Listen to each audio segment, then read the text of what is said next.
was, and what a time it was, it was. A time of innocence, a time of confidences. Long ago it must be. I have a photograph. Preserve your memories. They're all that's left you.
Okay, welcome everyone. Thanks for that outstanding video, and our hats off to Amy Alden, who is a Livingston County historian who was instrumental in putting that video tribute together and instrumental in helping to fashion the book that we're going to be discussing today.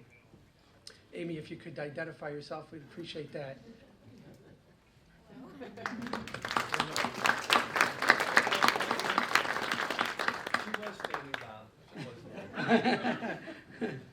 And if I could put in a further plug for the book, there are copies here and in the bookstore, and it is a great read. I've read it once and then read it halfway through a second time. Have my father-in-law in England reading it right now, and the book's received a 5-star Amazon rating. One reviewer said this is a must-read for anyone who lived through the Vietnam War. I'd like to say a few words. As a historian, I can't neglect the opportunity to comment on our subject today before I turn it over to our honored panelists. It's been 50 years since the Tet Offensive of 1968, the turning point of the Vietnam War. And the conflict remains very controversial. Indeed, not since the Civil War has an event been so divisive in American society and culture. To date, historians and lay people alike continue to debate the origins, causes, political decision-making, and conduct of the Vietnam War. But 50 years on, one thing that is clearly less contentious than it was in the 1960s is our sincere acknowledgement of the patriotism, courage, and sacrifice of the generation represented at this table, in this audience, and in our nation at large, our Vietnam veterans. Though originally shunned, neglected, or degraded, or worse when they returned home, most Americans now recognize their patriotic sacrifice and feel that they are fully entitled to all the honor and gratitude our nation can bestow upon them. Even a prominent critic of America's involvement in Vietnam, Walter Cronkite, acknowledged in that famous 1968 television broadcast in which he declared the war potentially unwinnable, that those who served in Vietnam were, quote, honorable people who lived up to their pledge to defend democracy and did the best they could. No one can question the bravery and self-sacrifice of this generation. There were 260 medals of honor awarded during Vietnam, along with approximately 1,000 Distinguished Service Crosses and hundreds of thousands of Purple Heart medals, Bronze Stars, and other distinctions. The U.S. military prevailed in every major engagement with the enemy during this war, including the infamous Tet Offensive, which the media widely decried as a defeat in this country, and we even prevailed in the famous siege at Khe Sanh. All these accomplishments were made in the face of formidable challenges and limitations imposed upon our service people abroad, and in the face of colossal opposition at home from fellow citizens who they expected to offer support as they had in earlier conflicts. For the 648,000 draftees who served in Vietnam, there was no opportunity to weigh in on the geopolitical, philosophical, ethical, or moral implications of what their country compelled them to do. They performed their assigned task and did it well. On behalf of those assembled here and the community at large, thank you for your service to our country.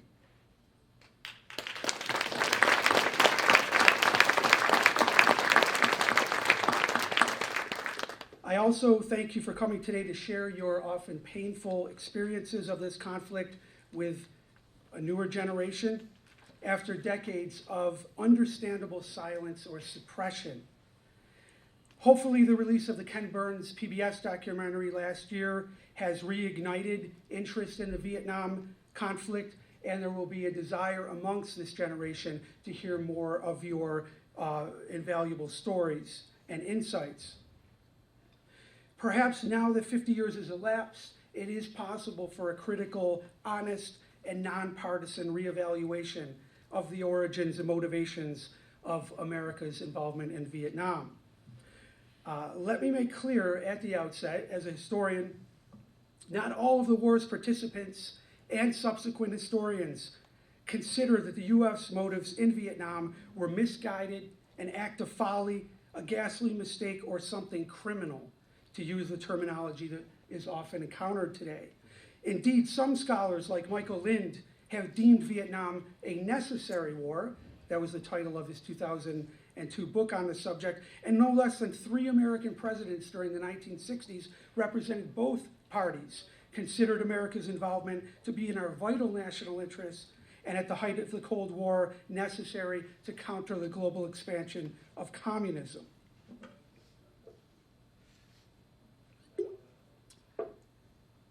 Governmental and military conduct and priorities and the means that they use to pursue their goals, including the use of Agent Orange, is another often less unjustifiable matter.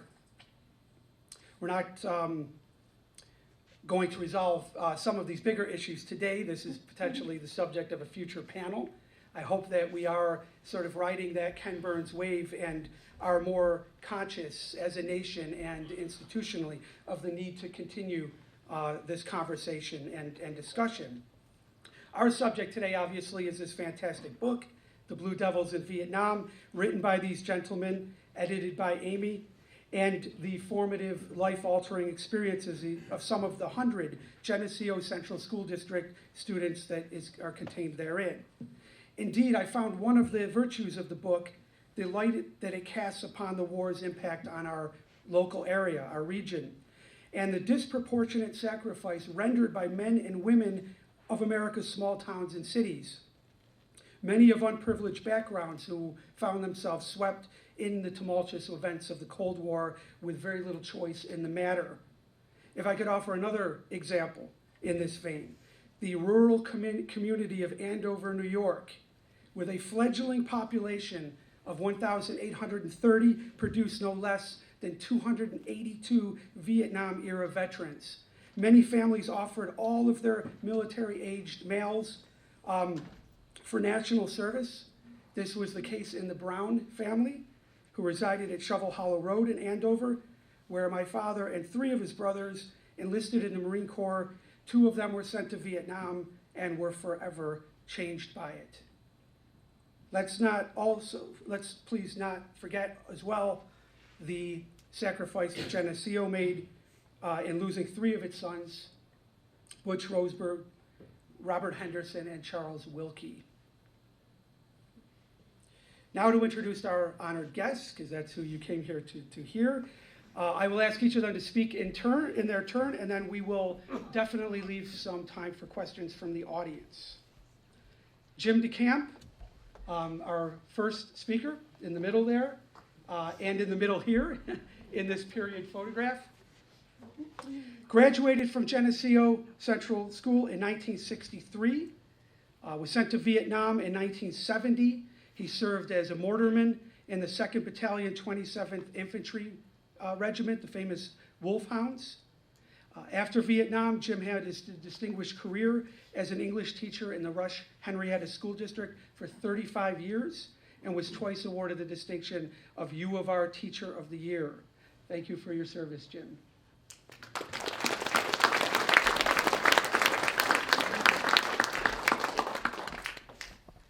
To Jim's right, right is Tony Gurak, and depicted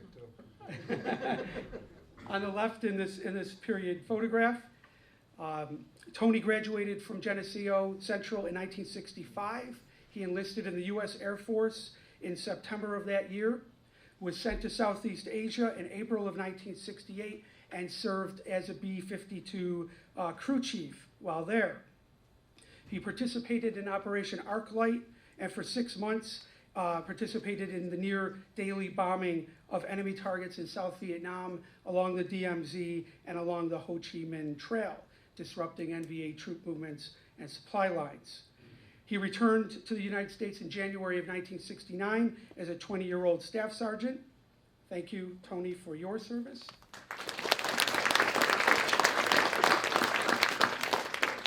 And now, last but not least, Roger Johnson, who you see at the top here, a 1967 graduate of Geneseo Central School. Roger enlisted in the U.S. Army in May of 1969, was inducted in Buffalo in that year, was sent in October of 1969, where he joined the 198th Light Infantry Brigade 46th Infantry Regiment of the Americal Division, was based around Chulai, and such were the casualties that his unit was sustaining that within 5 days of his arrival, he was in the field in combat situations. Spent 10 months in combat, had many harrowing experiences which are related in the book, and he'll possibly recount for us today. Fortunately survived this experience and returned to the United States in September of 1970. So with all of that said, I would like to turn it over to our honored guests.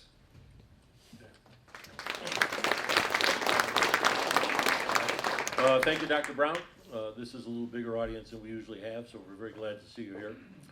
I'm going to frame the book a little bit for you. Obviously, it's a challenge to tell this story. Cinema has tried to do it, usually disastrously so. If you want to see Apocalypse Now, read Heart of Darkness first, and it'll make some sense. Otherwise, it's senseless. Writers, of course, have tried. Fiction writers have done a pretty good job, especially if they were there. Tim O'Brien, the things they carried is very accurate, and Tim O'Brien was a combat soldier in there. Obviously, it's been documented many times, most recently by Ken Burns. That was an exhaustive effort on his part, and if you watched it, kind of exhausting to watch. Too much night after night. I couldn't watch it night after night. What we've done is we're going to present the Vietnam War writ small. This is one particular school, one particular town. Very, very specific. You won't know these people, but I think you will find that they are comprehensive and representative. We go from the earliest advisors. We actually had a Marine, unfortunately deceased, that we couldn't talk to, but he was the last one to leave the embassy. We have people in the air, we have people on submarines, we have people on aircraft carriers. We have over 30 plus veterans from either the high school, mostly from the high school. A couple of long-time, over 50-year residents of the village. 50 years was kind of our cutoff point. You know, if you hadn't lived there 50 years, you really weren't a resident. So, and some voices, of course, that we couldn't get. Some good friends of ours who would not talk for us or to us, regardless of how many times we asked. And of course, we had to respect that and understand it. I think what's most meaningful is the ripple effect of the war. We have over 50 first-person voices in the book.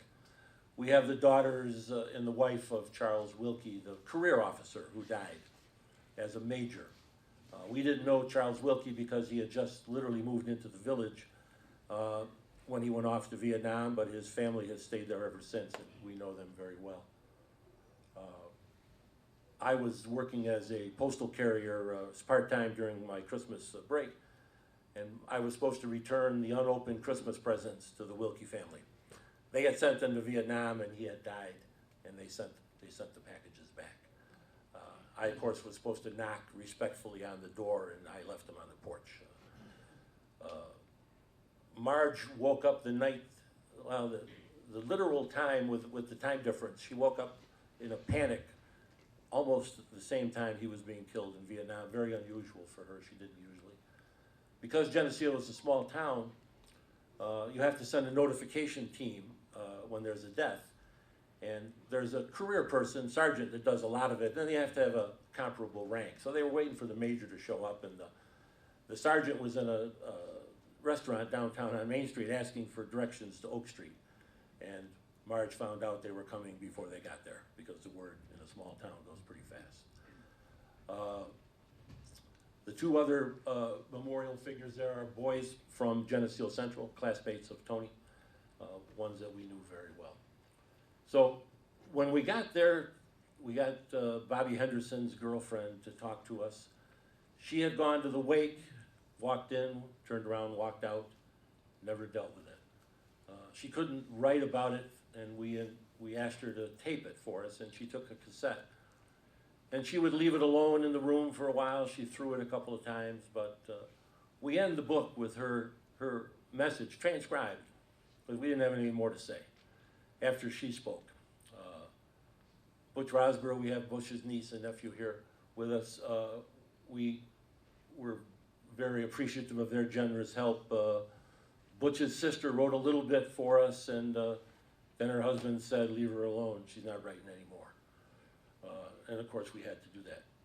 We were able to get in touch with the squad mate who was behind Bobby Henderson when he stepped on the mine within the perimeter, left over from the French. We were able to get in touch with the officer who led Butch's platoon. They were digging up graves to recount the bodies because we were sure that the North Vietnamese weren't giving us an accurate count. That was when McNamara and the other fools thought that we could win that war by body counts. That was their job. And of course they were right. They found a lot more dead Viet Cong and North Vietnamese than had been reported. So it's when we included those voices that the book came alive for me. You'll find that by and large the guys are very proud of their service. They're not proud of the way the country supported them. They're not proud of the way the mission was not supported, but they're very proud of their own service. I'm the most bitter voice in the book, and I didn't let it dominate the book, but I'm still bitter. I'll leave you with a poem that I wrote. Roger and I were both members of an innovation during that war. It was the air combat of troops. And you watch MASH, and they had those little helicopters where they could bring a body or two out. With the Hueys, you could take a whole company and put them in the field. And I was a mortar man, Roger was a infantryman soldier, 11 Bravo. And that's the way we worked. We were inserted into an area. Mine was Cu Chi around Vietnam, around Saigon. Roger was up in the Central Highlands. And you had to carry everything with you when you went in, because you were, however long they called them loggers, however long the stay was, you weren't going to get reinforced. So this is a poem based on Tim O'Brien's idea of things we carried. Like all poems, you have to wait until the end, so stick with me. It's called The Things I Carried. Toilet paper, razor, toothbrush and paste, pen, stationery, paperback book, sea rats, fruit cocktail only, roll-up floor mat, olive drab, miracle fabric blanket, bug juice, quart-size water bladder / pillow, short-handled shovel, bandolier of 10 20-round clips with tracer bullets alternated, fragmentation and smoke grenades, 1 Claymore mine, front toward enemy, wire and clicker, M79 grenade launcher, M16 rifle, either the plate, tube, or legs of the 81 millimeter mortar, 1 white phosphorus round, 1 high explosive round, in the neglect or derision of most of America. Not derision. There's a professor who wrote a whole book, I don't know if you've seen this, Bob, but he wrote a whole book claiming that nobody was ever spat upon return to America, because why aren't there any pictures? 2 guys from our book claim they were. I tend to believe them. But if you didn't get the derision, you certainly got the neglect. It was an unspoken war. It was an unspoken, we weren't welcome in the VFW, literally, when we came back. I didn't march in a parade until 2 years ago, and that's 45 years after I came back. When I went to the VA finally for some services, the intake person took me down, and she said, you're going to have to see the social worker. And I said, why is that? She said, well, the social worker wants to talk to any Vietnam vets. And she said, thank you for your service and welcome home. And outside of my family, nobody had welcomed me home. And to that point. So I got a little teary. Then I'm thinking, man, I got to see the social worker. In about 2 minutes, I'm out here crying in the waiting room. But it went well, and they let me out. So I was fortunate. So that's what the book is about. What else are we going to talk about? Hand it to Tony. Hi, I'm Tony Gurat. Can you hear me? Usually nobody can hear me. This is my friend right here. Just one of those rotten voices. I went in 65, right after I graduated from high school. I knew before I got out of school that I was going to join the Air Force. And if you wait around till you're drafted, you don't have much choice of what happens to you. But if you join, you get a choice. And, so I ended up on B-52s after tech school in Illinois. And in the middle of Oklahoma, which had been the Dust Bowl and still looked like the Dust Bowl. But we were, heavily involved in the Cold War at the time. And the B-52s were always had planes on alert, a number of planes, nuclear loaded, ready to respond to any attack by the Russians. And it was very real. We had several alerts a month, about 7 of them, five of these cranked engines and sat there. 2 of them actually taxied. So you didn't know if it was for real or not. It could have been. So you're always on edge. A lot of work, cold, windy weather. Oklahoma has a little bit of wind. Just miserable conditions. And then in October of '66, I called home. I was on alert at the time, and my mother told me that Butch had been killed. It's like getting hit with a sledgehammer. Amy always picks on me because I don't hold back here. It still affects me so much after all this time. So I got home in time for his funeral, and Bobby Henderson was there. He wouldn't come in uniform. He came in civilian clothes. He was home on leave, recovering from malaria. And Butch and Bobby were best of friends. You could see each other's houses. They could just walk across the fields to each other's house. And Bobby talked Butch into joining the Marines. So he had already signed up before he got out of high school. It was a delayed program. And then Bobby, he couldn't wait. School just wasn't for him. It was just holding him back from life. So he quit school and went in the Marines. And he served in Dominican Republic. There was that revolt. People don't remember that one. But that was like a first taste of the guerrilla warfare. Because these were armed people. They were storming the embassy and all this stuff, and you couldn't tell one from another. Should have been a little bit of a warning for us. But then he goes to Vietnam, got wounded a couple of times, got malaria a couple of times, and then, of course, when Butch got killed, it just affected his life to the max. He was never, ever the same after that. He was a Marine, a little short guy, the way the Marines like him, He had an attitude, but it really became an attitude afterwards. And he was not supposed to go back to Vietnam because of the malaria. If you caught malaria again, it could have been really, really bad. But back in those days, believe it or not, you carried your own medical records, your own service records. So he goes and he gets white out. He crosses all this stuff out, types over it, so he could go back to Vietnam because he had unfinished business. He just wanted to kill. And that's, Butch's death affected so many people farther down the road. Affected Roger, affected me, affected everyone who hadn't even been in the service yet because he was so well liked.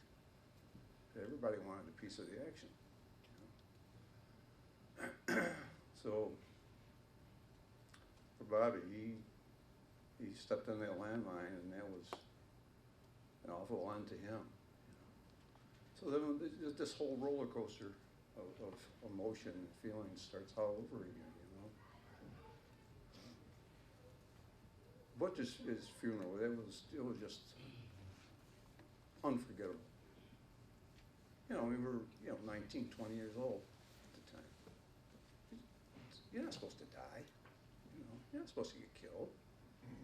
Your grandparents maybe, an older aunt or uncle or something, but not somebody you just went to school with a year ago. It was tough.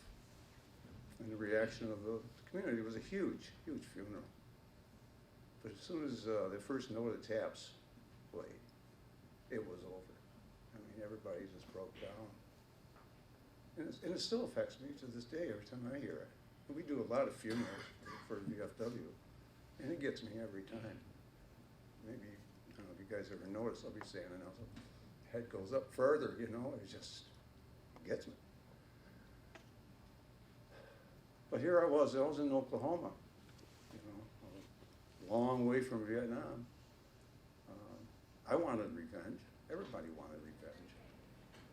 It's kind of a shameful thing to say. I suppose you're not supposed to feel that way, but that's the way it was. So finally, our turn came up for arc light. Every base took a turn. The whole base would go to Guam or Thailand or Okinawa for 6 months and bomb the hell out of Vietnam. So we started sending our planes out, getting D models in. These are the classic black bombers that you're probably familiar with. If you're not, well, shame on you. So we went to Okinawa. It was a good spot to go. 8-hour mission from Okinawa to Vietnam. And finally, I had a chance to do something. I kind of vowed that, whatever it took, I was going to get my plane in the air for every mission, which was very hard to do because these things came back broke all the time. It was, I wasn't getting shot at until I started flying, and I went back to a bed every night, had good food, and you think about these poor guys who are out there in the jungle and the wet. Mosquitoes and just all the nasty, plus people trying to kill them. We took a great responsibility. We could do something to help them. This is what we could do. We weren't getting shot at, but we could work. And we did. And we worked and worked and worked until you get these planes ready to go. And it takes a lot. And I started flying. I mean, I already was on flying status before I went over. And so I got my first mission. We always came in from the south, made a big circle down, and then flew up to our targets. Arc light, we only flew in the south, or the DMZ. These are the unpublished things. And occasionally the north. But the mission was in the south. Mainly the Ho Chi Minh Trail. They would get reports of supply dumps or ammo dumps or troops gathering. So we like to surprise them a little bit. And so the first flight, we came in over the Mekong Delta, and I looked down there at that. This is just mud and green jungle. I said, nobody should have to die in this crap. Well, crap isn't exactly what I said, but nobody should have to die in that. And so I vowed again that I was going to do whatever it took to get my plane in the air, to make every mission, make it all count, not just for Butch and Bobby, for all the other guys that are over there. We could do something to help them. So it was a heck of an experience. I finally made crew chief of June that year. They're going to fly more missions. I was like, how the hell are they going to fly more missions? They're already flying twice a day. Well, bring in more planes and make more crews. So we were just flying 6 planes at a time. They fly in a diamond-shaped arrowhead pattern, and you could either bring it in, and concentrate on an area, or spread it out and carpet bomb the living hell out of the countryside. So it's, you know, we knew that what we were doing is very important. And it gave you a better feeling that you were, you know, not just on the sidelines, you were doing something. But it was quite an experience to have that responsibility at 20 years old. You know, 2 years before that, I went in the Air Force. I didn't even know what a B-52 was. You know, never heard of one, but I sure knew what they were now. What you gain out of that, I mean, it wasn't just war, and it wasn't just revenge, because how much revenge do you get? You know, it didn't bring Butcher Bobby back, you know, but you know you did something. But the training that I got, after we got back to the States, they sent everybody over a certain rank to the supervisory training course, and we had all different ranks in there. And it was a wonderful course. It taught you how to handle situations, how to handle people, how to diffuse a situation, how to get the best out of people. And it served me really for the rest of my life. It's not over yet, I hope, but so far. My big problem after I got out of the service was having to go to work for somebody who had never had this kind of training. And I'm sitting back going, you're an idiot. You don't do these things. You know, you never do these things to people. And that was not my PTSD. I guess it was as close as you can get. I never really got over that, you know, that little chip on my shoulder. But you think back at all the opportunities that I did have, you know, to fly, I mean, this bird was mine, and it's a mighty bird, you know, still flying, still using it. Front engines. You know what it's like for a 21-year-old to be running 8 jet engines? You've got control. I mean, it's a great feeling, you know.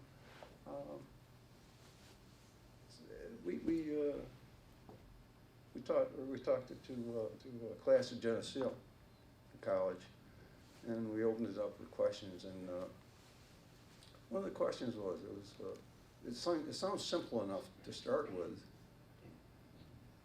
Knowing what you know now, would you do it over again? Wow, you know, because we've just been talking about how badly the war went, and you know how we were all lied to, and you know they knew in '67 or before that the war was unwinnable, and they just kept pumping people in, you know, without a plan to actually try to win. You know, that was a hard part. So we've just been talking about that. So you stop and think, would you do it again? Well, if you're in the service, you don't have any choice. Yeah, you're going to do it again. But yeah, the opportunity to serve my country, absolutely, absolutely, in a heartbeat. And it's always stayed with me, and I'm proud of what I did in my service.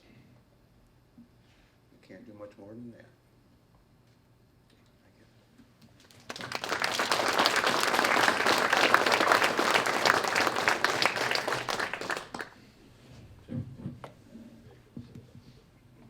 Hello, folks, and thank you very much for coming today. I want to thank these guys for leading into this. The only unfortunate thing about that is now I have to follow Tony, and my story seems a little far outreach compared to his. But yes, we sat down way back in 2006, I think, was it, Amy? 2007? I had for a long time had this burning desire to write about Vietnam. I was not a writer. I didn't know where to begin. So by chance, Amy had contacted me and wanted to do an interview as she was taking a class on Vietnam for her position. And well, I had the chance to talk her ear off, and I pretty much did.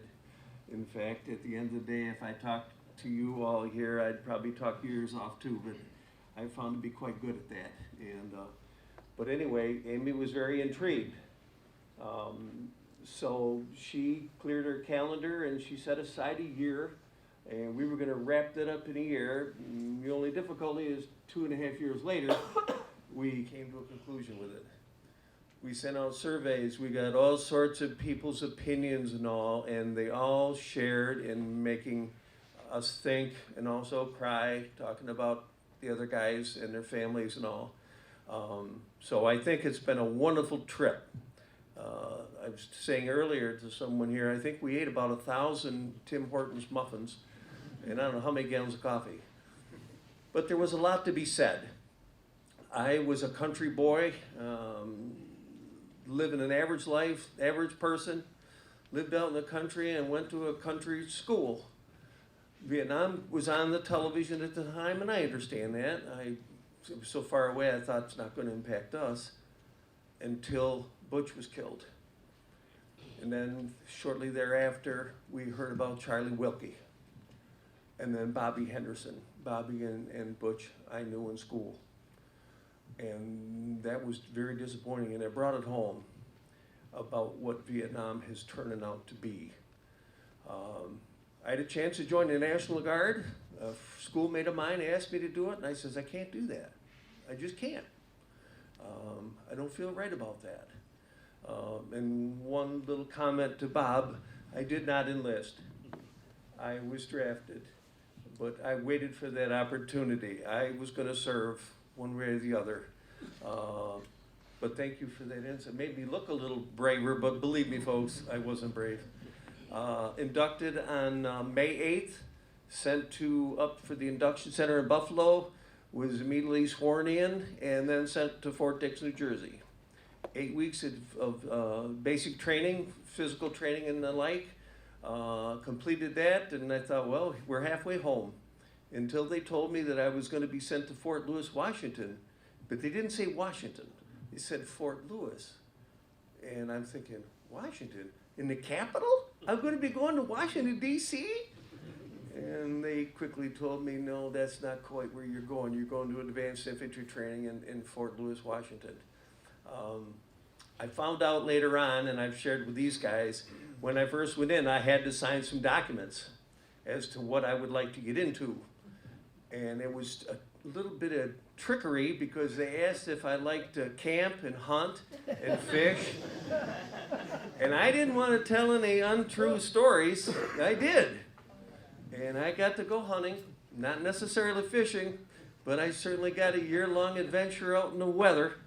I arrived in Vietnam on October 1st, I believe it was, or 2nd, at Cam Ranh Bay. Was given orders within 2 or 3 days, and I'll tell you a short part of the story. I was used to mice at home, and everybody has mice, but after signing in and we had chow for that night, I laid in a bunk in a great big old metal building that was probably from here to Main Street, Canandaigua long, and I had just dozed off, and something hit my chest, and I thought it was one of the guys. Well, the guy was next to me, his eyes were as big as saucers. He said, did you see the size of that rat that ran across your chest? And I looked up on top of the rafters, and I'm telling you, those rats are as big as cats. I kid you not. Rats like this? They must have been eating quite well. But it was shortly thereafter I was ordered to go to up in the I Corps and do the AmeriCal Division. In July, I had just been made a member of the 5th Battalion, the 46th Infantry, 198th Light Infantry Brigade, and from memory, my platoon was Scotch. These guys, Jim were telling me that when they got their orders, they went and they did a little extra training. Well, I never had that. When I got up to my battalion area, the staff sergeant who was at the, handing out the uniforms and stuff, he says, you're going to be going right to the field. He says, your unit just got hit, lost 4 killed and 14 wounded, and they're shorthanded. I'm saying, oh my God, where the hell am I going? geared me up, and I think it was that very same evening I was sent out to the field to the B Company, and we were at that time we were operating in platoon size numbers simply because we were shorthanded. It was pretty brutal out there, and we were getting mauled. We were doing mauling, but we were getting mauled too. So I got off the chopper, and that was a real trip for me, hanging out the chopper doors there out to my unit. But when we touched down, the bird was down, threw off my gear, and it was gone. And a great big fella, an E5, come up to me and says, Johnson, he says, my name's Larry DePoy, I'm gonna be your squad leader. He took me up, introduced me all to the other squad leaders and some of the guys, and they told me right from the onset, listen to us, hear what we tell you, and pay attention, and maybe all of us will get to go home someday. Well, we didn't. That very night, we had a sniper fire round over top of our position. I was on the ground as quick as you could stand up, and the other guys just sit there and just blew it off. So I knew I was known as a F new guy. You can enlighten yourselves by guessing what the word is, but I'm not going to say that here. As Jim had mentioned earlier, when we got there, and we started right out on the ground the next day. I don't know right then and where we went, but that map over there, that's my AO for my year in the service. We worked My Lai. I'm sure you're all aware of My Lai. Apparently there was an atrocity there, and if it was an atrocity as stated, I'm totally and horribly against that. But I know one thing for sure, My Lai and its 4 sister hamlets and the Batanga Peninsula, Pinkville, was one of the most violent places I spent time in. We were constantly dodging mines, booby traps, being sniped at, shot at, all the time. I'm not defending Lieutenant Calley, I'm not defending Medina or anybody. If that happened, God forgive him, because I won't. First night down in My Lai, we met a cap team, Marine cap team. Then I can't remember what the terms were, but they were a small group that stayed in the village. This was in My Lai 4. This is where the massacre took place. We got hit that very night. First night that I had moved to a new location, we got hit. The snipers kept us down, the machine gun fire kept us down, and they attacked the cap team in My Lai. The cap team told us that they constantly moved all night, all day, from one hooch to another to avoid that, because the villagers selling them out easily. The firefight didn't last long, probably 15 minutes, and then it got wonderfully quiet, and I was very grateful for that, because that scared the daylights out of me. Watching tracers go over your head, and they were real and aiming for us, was enough to scare anybody. The next morning, the platoon leader says, Johnson, 2 or 3 of you guys are gonna go up, talk to the cap team, find out what they did. We got up there, and it had been reported they had killed a VC. And went up there, and had just turned 20. Went up there, and I saw a body on the ground, dressed in black pajamas, as all veterans who served in Vietnam knew. And when I got up closer to him, I had only seen a dead person once, and that was my granddad at the funeral. I went up there, and here's a Viet Cong that happened to be unfortunate enough to catch an M16 round. And from behind his ears, his head was gone. And it rocked me. I was not used to that stuff.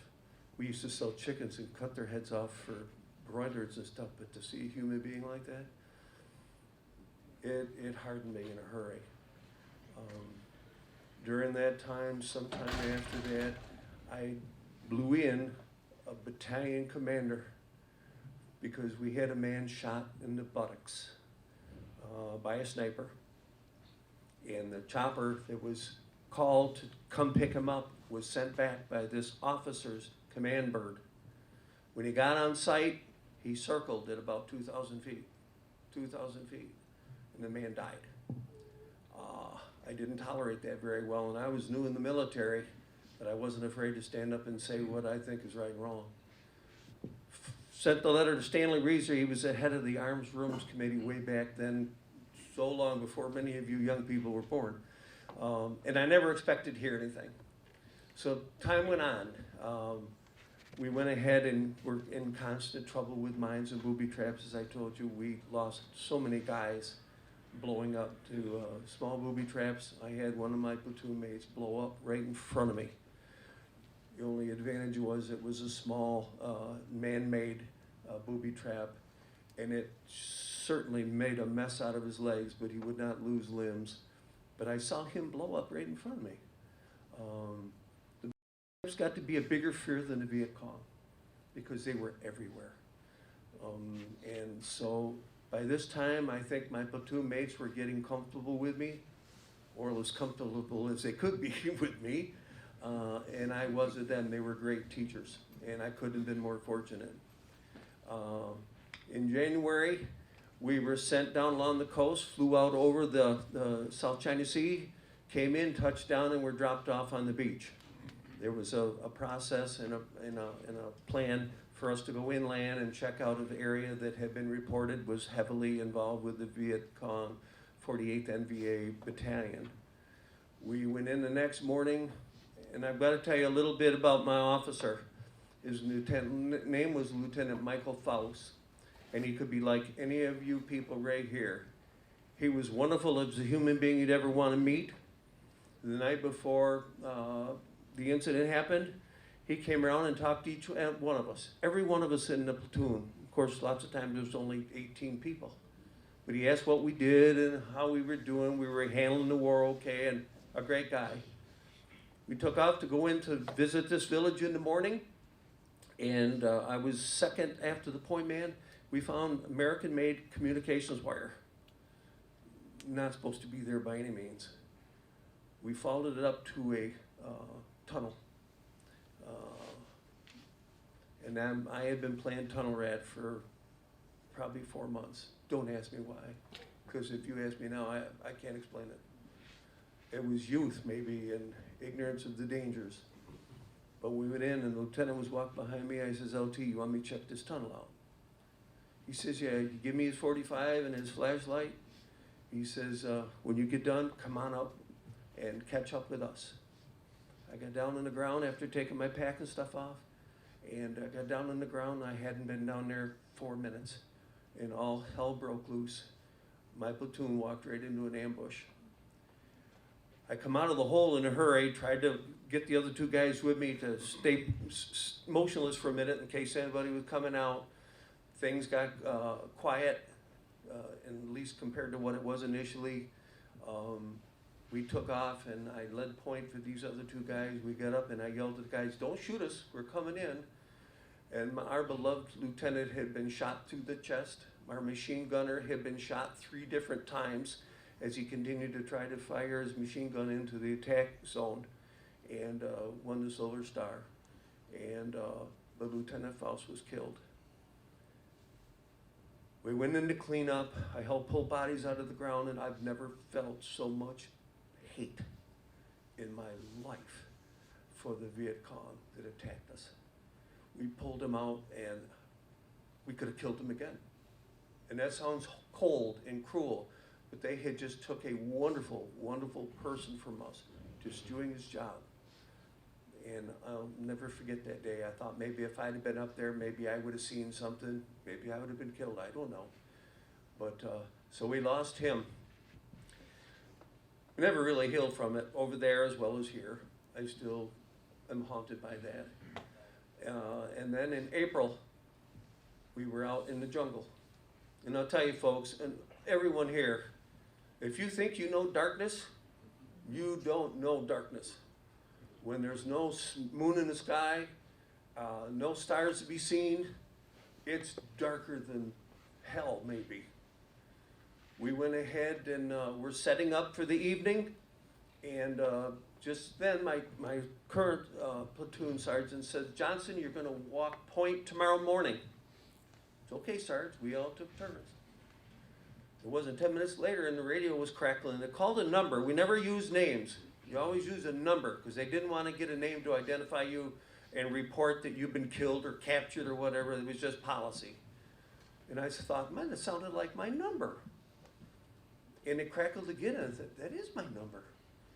So the radio man talked to the platoon commander, and the sergeant come over to me, he says, Johnson, he says, he wasn't formal, he said, Roger, pack up, you're gonna be picked up out of the field, you're gonna be sent into the rear.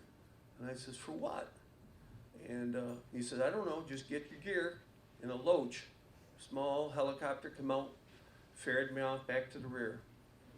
Before I left the ground though, Sergeant Bauer said, Roger, I'll walk point for you in the morning. The next morning, he had just got outside of the perimeter, shot by a sniper through the head. I am haunted by that because he took my place. And I can't return anything to him. I've wanted for years and years to send a note to his family. I can't find a way in my heart to do it. But he took that from me, walking the point position that I was supposed to do. So do I have horrible memories? Yes, I do. I've seen horrible things, and I would hope and pray that young people don't ever have to see that. But I am damn awful proud to have served my country, and terribly mad at my government for Johnson and whoever was involved for sending us to a war with no plan. We should have bombed Hanoi right off the face of the earth and close it out. But they were playing politics. When leaders at Washington fight the war in their comfortable leather chairs, the soldiers lose every time. I commend anybody here who has been a Vietnam veteran, and I see a couple of hats here. I thank you for your service and welcome home. If there's any student veterans, do we have any student veterans here? Thank you all for your service to this country. Stand up, stand up, stand up.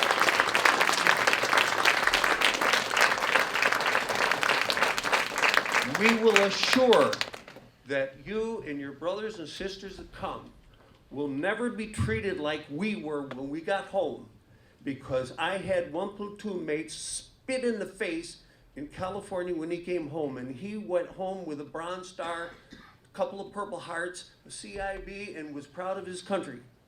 And they spat in his face. We will never let that happen to young Americans again. You have my word. Thank you.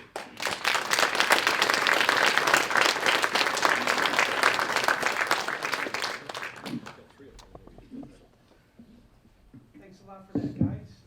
I'd like to open it up to the audience now. I'm sure there's a lot of questions here.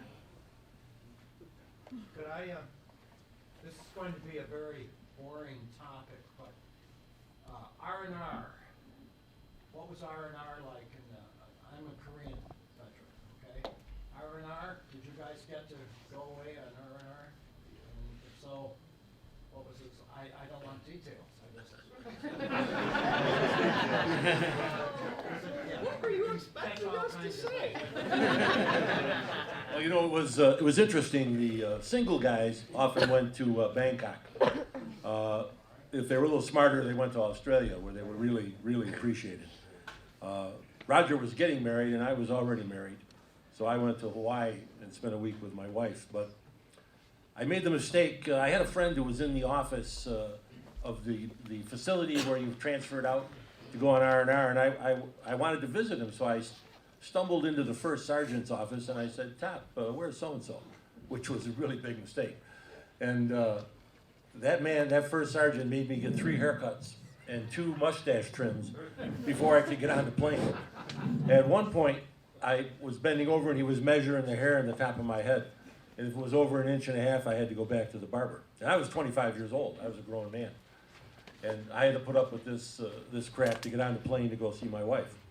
So I got off the plane in Hawaii 18 hours later. I had a little Hitler mustache, and I was still pissed. And my wife saw me come down the gangplank, and she said, "Oh man, this was a worse war than I thought it was."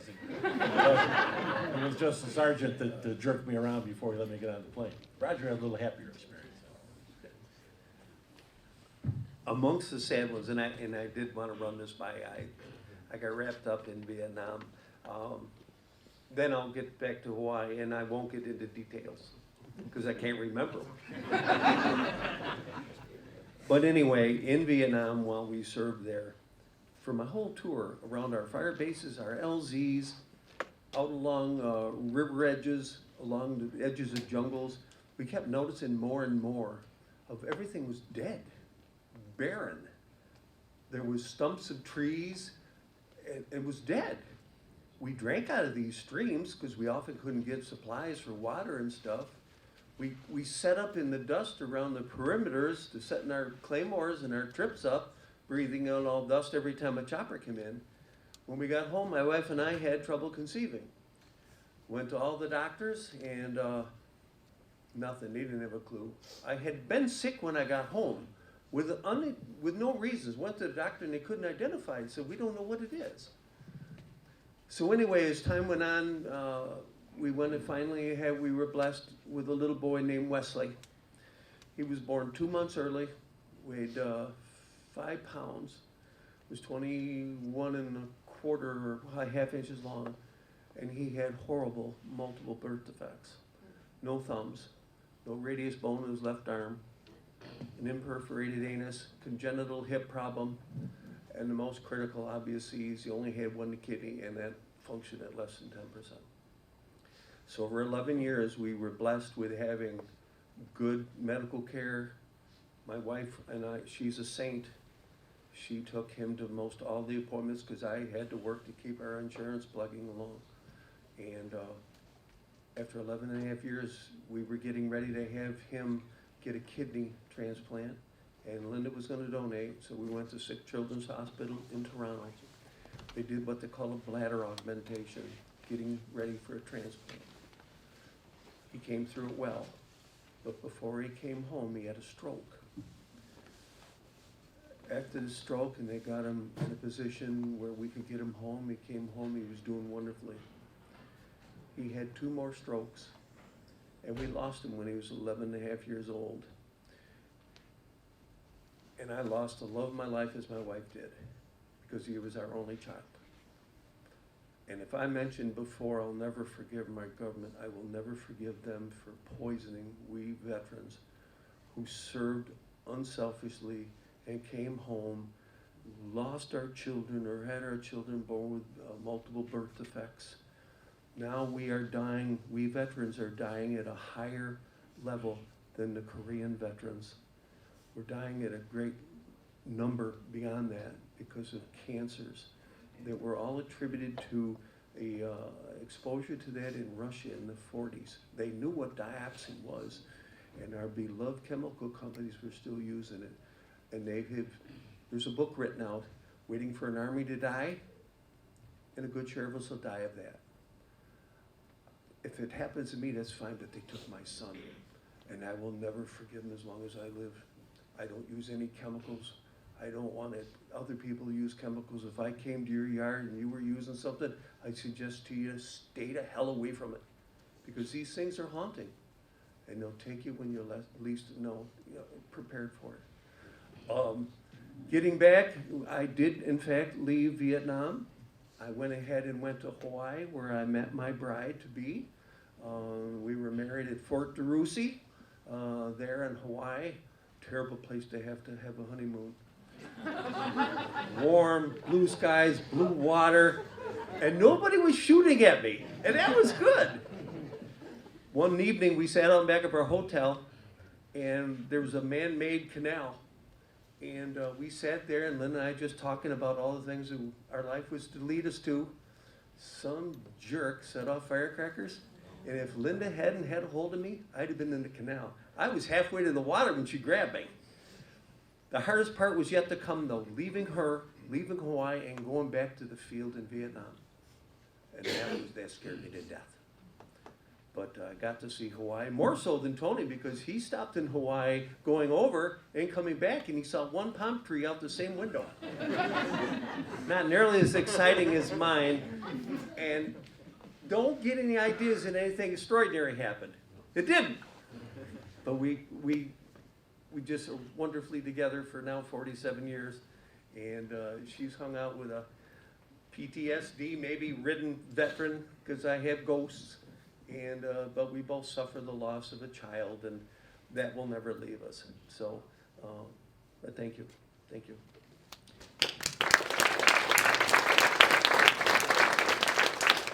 I wanted to ask each of you, having read the book, one of the most commonly referenced things that virtually many, I mean, most of the contributors reference in some capacity, is the disconnect between your mission and the way that the war was being seen and the responses to the war back here. What are your feelings about the lack of support that you received at home? Because in the book, it kind of runs the gamut to kind of, to some degree, some understanding, sympathy for what motivated that, to resentment, to the feeling that this was a betrayal of your generation and was giving over aid to the enemy, which in a war of attrition is a not insignificant factor. Yeah, Ho Chi Minh actually, I'm not bragging him up here, but he was a very brilliant man. He had been fighting for Vietnamese independence from way back before World War I.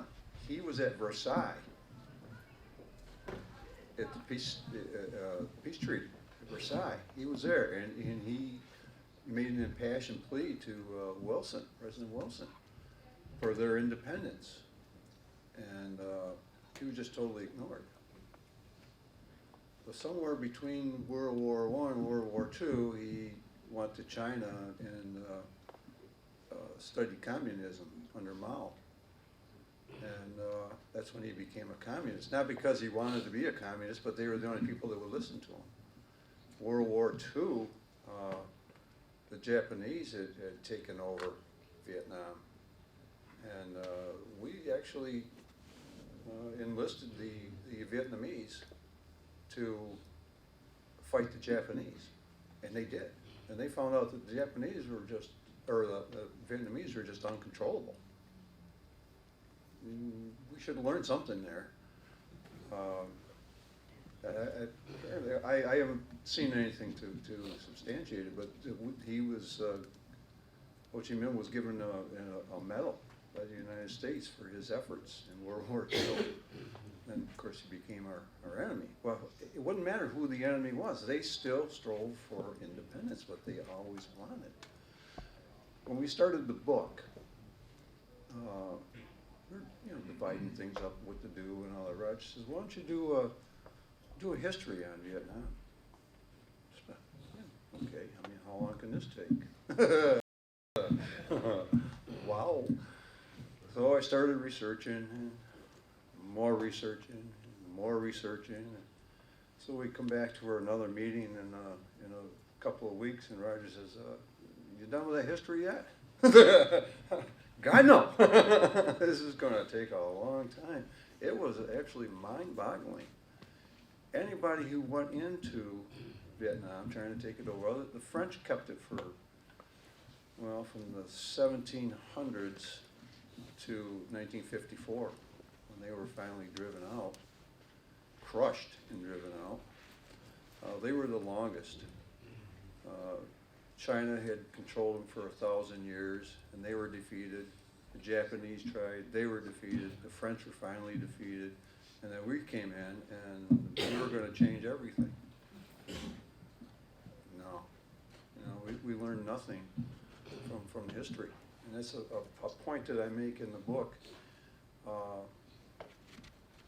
Any president or any leaders of Congress or people in a position of power, before anyone is sent anywhere in the country or in the world, understand the country, understand the culture, understand, I mean literally, really understand, and not just get a briefing, really understand what you're up against.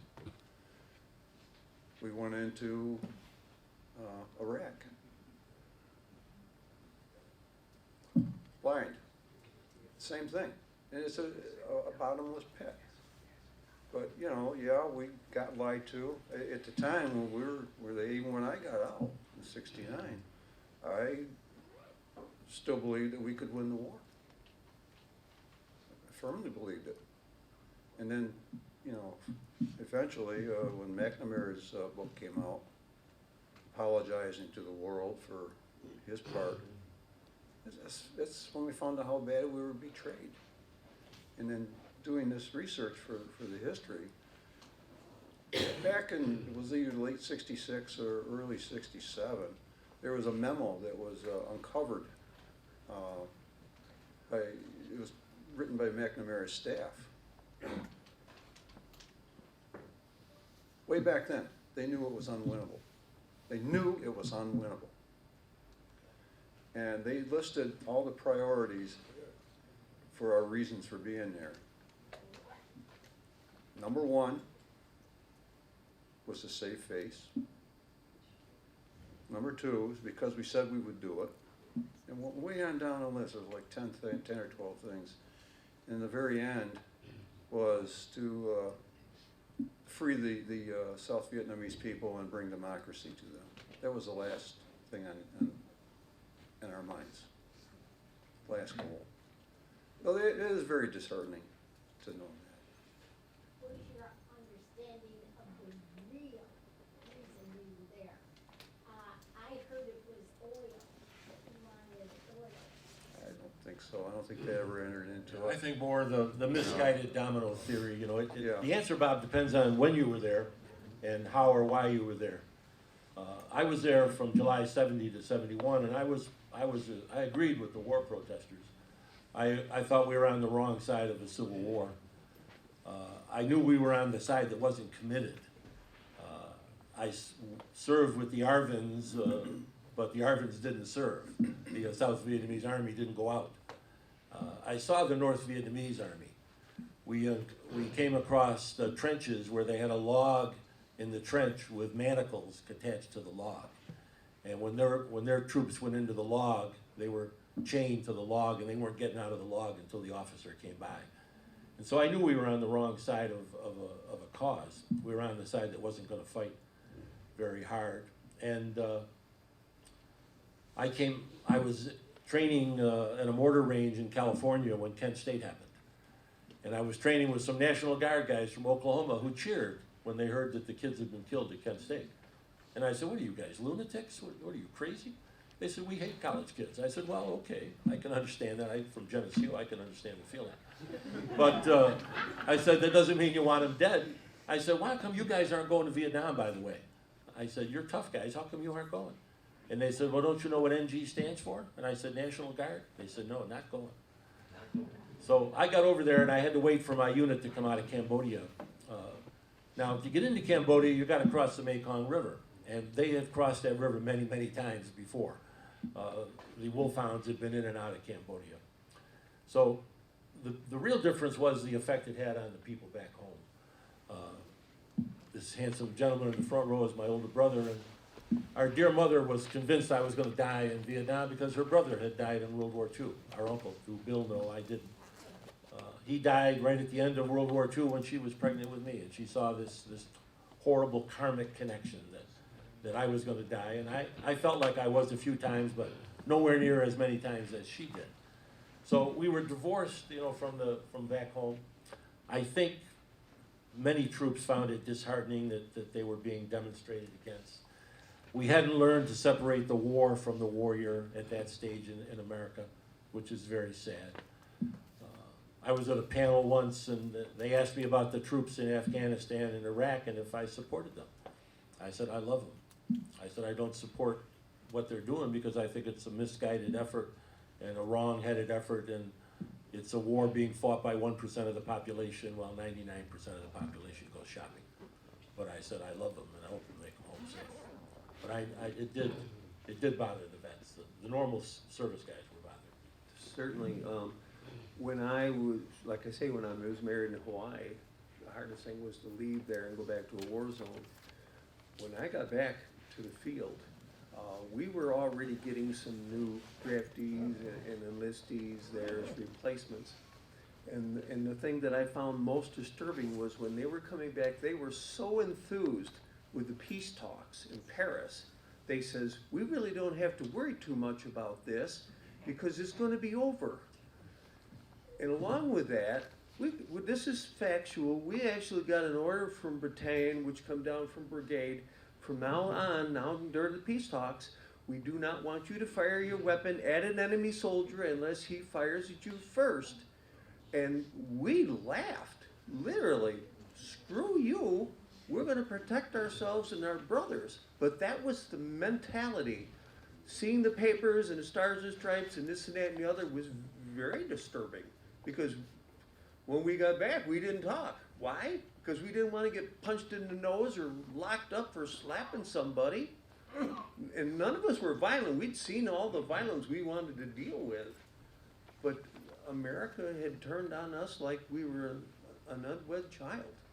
And it wasn't our fault. But was mentioned before is, thank God now America understands that, like Jim says, you have to separate the warrior. Don't blame him or her. These kids are putting it all on the line just like everybody else. All they want to do is do the job and come home and be with their loved ones. If you've got a gripe with a policy or whatever, take it to Washington. They're the decision makers, not necessarily good decision makers, but blame them.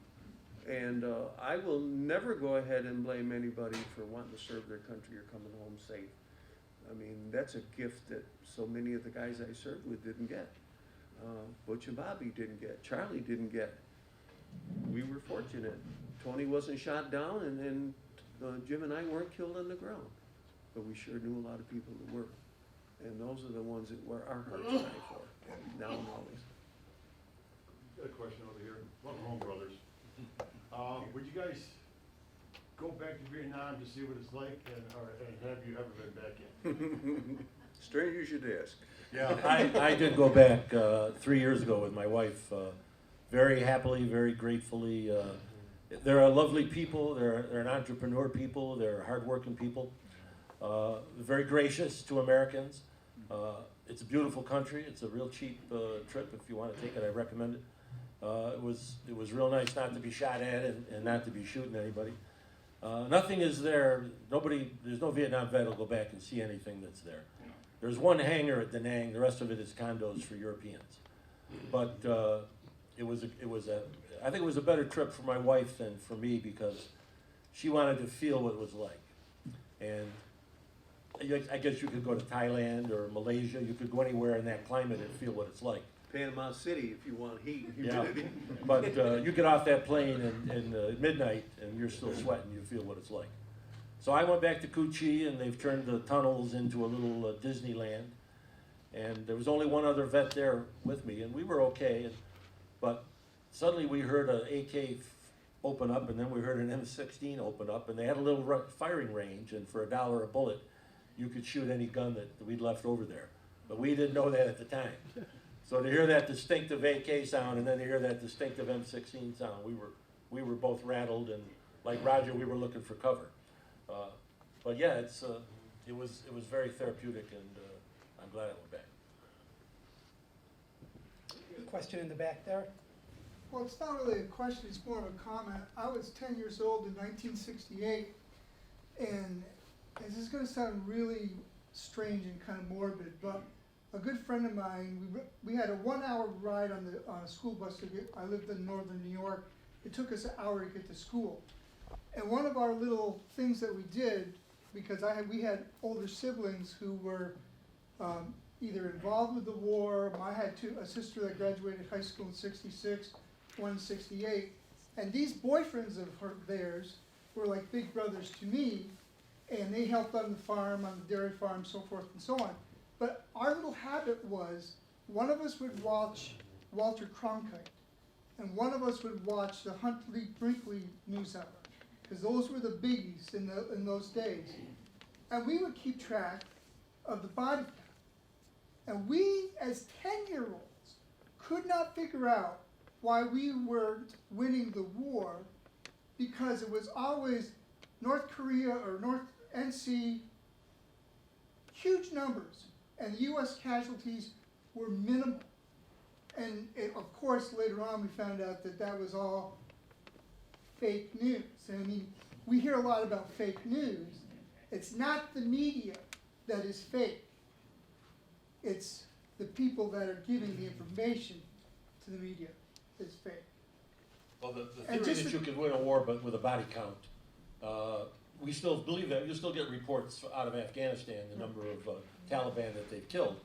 They don't talk about the number that's ready to go to be resupplied. So I observed an argument one day. They had a couple of legs in a tree, and the big argument whether it was they were two lefts or a left and a right, how many bodies were they going to be able to take credit for?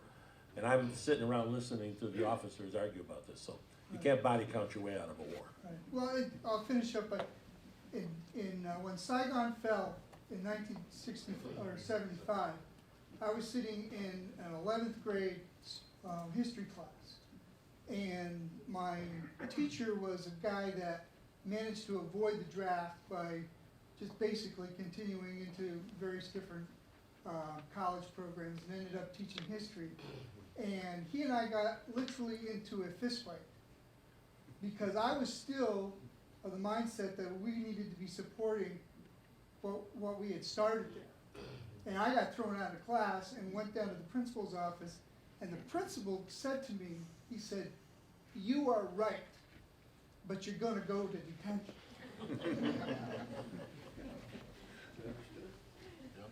Dave?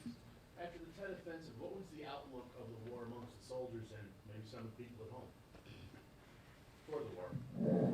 I think that from hindsight, which is usually 20/20, that was just another, what can I say, misnomer by going ahead and playing it out as big losers, because we did win that battle, although it was paid for horrifically. And many of us, we didn't hear a whole lot about that. We were in country, not unless you saw something in the Stars and Stripes, and that's pretty mainline military, which you could understand.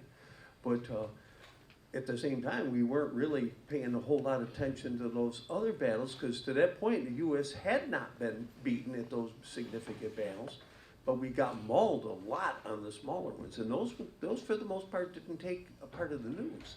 So the big storylines were Hue and you know, all those big battles that took place, and maybe rightfully so, but that's where the body count numbers, and who started that, Jim? That was under Abrams, right? Yeah, Westmoreland mostly. Oh, Westmoreland? Yeah, we should have been more shocked than we were, because they immediately spun it as this great victory and great defeat for the Viet Cong. And, you know, strategically they're right. There was no uprising.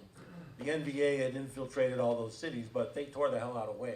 And they killed every sympathizer in Hue.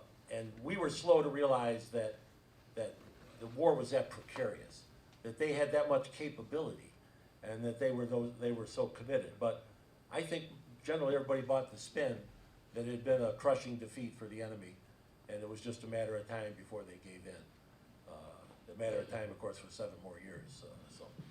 Another thing I'd like to bring to attention, and I think this is important to say, our military, not so much the military, but our political leaders, must have thought that we were going over there to fight, you know, an enemy force carrying bamboo clubs and stuff around. The North Vietnamese and the Viet Cong were being supplied supplies of every sort from Russia and China. One of my classmates, who's in the book, he was on alerts, long-range recon and patrols. He went ahead and they captured a Chinese, mainland Chinese soldier there to help coerce the villagers in to give their money and all their rice and stuff so as they could be prepared for a future advance. The government made a big mistake, and Tony touched on it. We should never go into any place. And Vietnam that's the greatest mural of all of America screwing up. They had no battle plan. They didn't know when to start, and they didn't know when to finish. And if you'd truly asked the military advisors, and when McNamara said that it's time, we can't win this, they should have got out. They should have never gone. But they did. The big military complex was geared up and ready to go. And although they said, and to some degree I would agree with them, the domino factor back then was probably something that we all need to be concerned with. But after the Vietnam War, nothing else fell.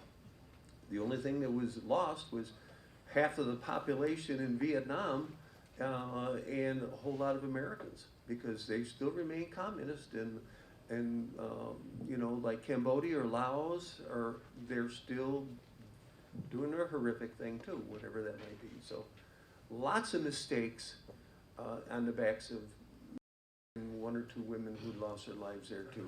God bless them all. But we should look at things before we get into it. Going into Iraq, I have to agree with Tony. I was all favor in going to Kuwait and kicking them out. But when we went in a second time and got rid of Hussein, look what we've got now. It's a great big mess. Take care of America first. We'll help our allies, and don't play dangerous games with our young men and women. Don't do it. Question in the back. I want to mention, one of the speakers here mentioned a close friend that quit school and went in the military.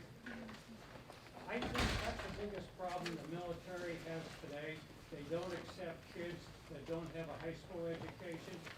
And not having a high school education doesn't mean they can't be a good soldier. I know it happened to myself. I grew up in a small town, Pennsylvania. I was only going to get in trouble if I hung around. So I joined the Army from 59 to 62. I wasn't in Vietnam, I was on the other side of the pond. But the military was good for me. They straightened me out. I made good rank, spec 5 in 3 years, and they paid for my education when I get out. The picture there of the bare-chested guys, the guy in the front was a kid in my mortar platoon, and he'd stolen a bus in Chicago and picked up his friends. And they're driving around Chicago, and it turned into kind of a Blues Brothers scenario. They're being chased by multiple police cruisers. And he finally took it down an alley and jammed it in the alley, and they had to bring him out through the roof. And he had the option, you know, son, you can go to the Army or you can go to jail. And fortunately for me, he went into the Army. And you can see he's a slight little guy, and I'm the guy behind him with the taller guy with the mustache and the glasses, and he got me through that experience of being in the field. He could help carry my stuff. He knew what he was doing.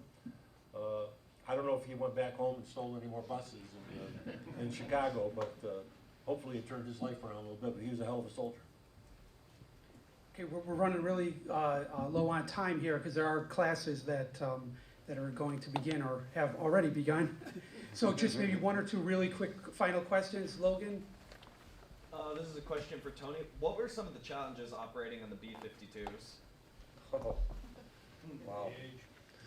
Yeah, everybody thinks that, a plane, just because it gets old, it's, like a car, it just falls apart. Well, no, they're constantly renewed. But sheet metal, honeycomb panels, everything is, it's like a honeycomb. I mean, how strong they are, and they're lightweight, but makes up a lot of the wing, the trailing edge of the wing. They just deteriorate. You could put a finger through them. So you're constantly doing that. Parts. If you were unfortunate enough to have a plane come back that was really, really hurting, I mean really hurting. We had one that lost there's a big hole, big bolt that goes through the tail. It holds the tail upright because the whole tail will fold over. It loosened up, so it came in with his tail flapping. Not a real good thing. So that poor crew chief had to sit there on that plane day after day after day. When they came in, they just cannibalized it for parts. It was the fastest way. If you couldn't get something through supply, you cannibalized it. So then he had to put this plane back together after all this. There's a challenge. But it was mostly just the time required. You don't refuel them in 10 minutes. It's one of the first things you do, and it's hours. And you get tired. You're out there in the heat and the cold, and Not so much cold in Okinawa, but, you know, the heat and the rain, you know, you're just fighting the weather. But you have to do this because you got another mission coming right up. Get it going. So there's always that constant pressure, and to do it right. You know, if you're a crew chief, and I had you know, a 6-man crew that I was responsible for their safety and make sure things were done right. And then I had a 6-man flight crew. I was responsible for their lives. It weighs on you. You know, what you do has got to be right. It's got to be right. There's no second chances here. Jeff Hope had I a answered something. Yeah, you did. Jeff Wade is a 101st Airborne Division veteran, Vietnam. Raquel Division. Oh, so, oh, okay. 50 years ago at this time, I was down in Fort Benning, Georgia. And during that time, while I was there, Martin Luther King Jr. was assassinated, and then Bobby Kennedy was shot after that. And I'm thinking in my head, don't we have enough going on in this country that we need to take care of? And over in Vietnam, that's my attitude at the time. I ended up going anyways. Went through Cameron Bay, July, Duck Boat. No, Duckfellow Jim. Coochie. And I wasn't in combat, but I had a lot of awesome stuff, certainly nothing like Roger did, but it impacted me. And I always felt the guys that went through the trauma of combat, we have to remember this. There's still guys out there now.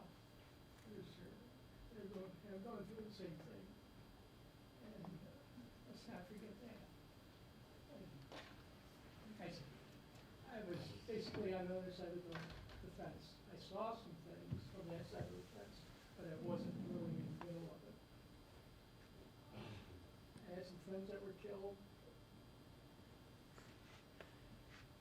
Sir, you don't have to apologize for being on the other side of the fence. Because if it wasn't for every man and woman in support, the hospitals, out in the Navy with naval guns, the B-52 crews, we'd all been gone. Didn't matter. What bothered me at one point was I was involved in composing combat loss reports. So I had to report military equipment that was lost or whatever. And at the end of the report was a listing of those killed in action, the numbers, missing in action, whatever. And a couple weeks after that, one of our units recovered a bunch of weapons that were lost during whatever happened weeks before that. The officer, the captain, in fact, we recovered these weapons. You know, you could identify them by the serial numbers. What about the guys? Those that are missing?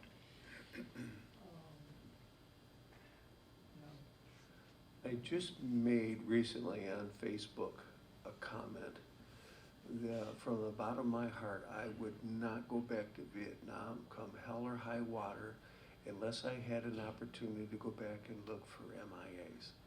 I would do that in a heartbeat. To go back to visit the country, I saw it once. I didn't really like what I saw. And I still don't like what I saw. Okay, last question, I guess.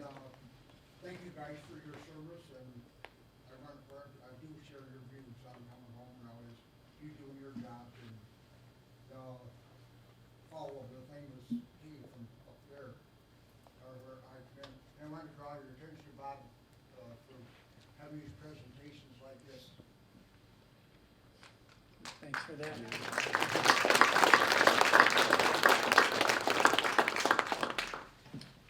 Okay, I guess we better wrap it up.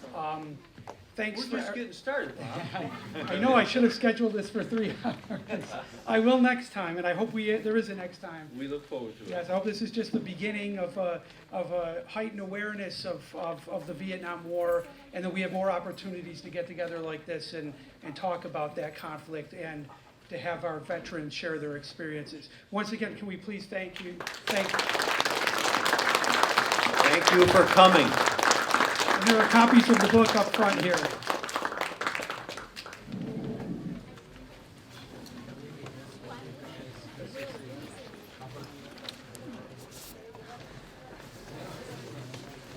Tired? Yeah. I'm sitting right now. Is that his class?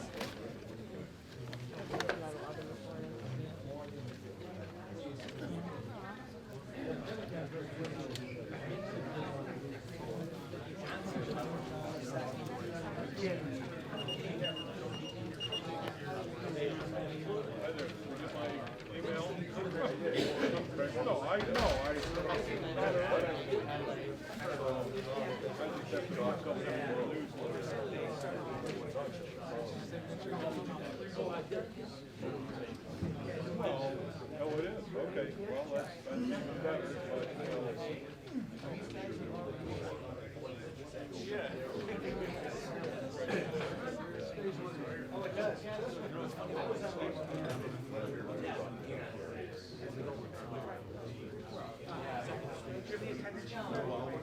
Okay, there it is.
He's been everything.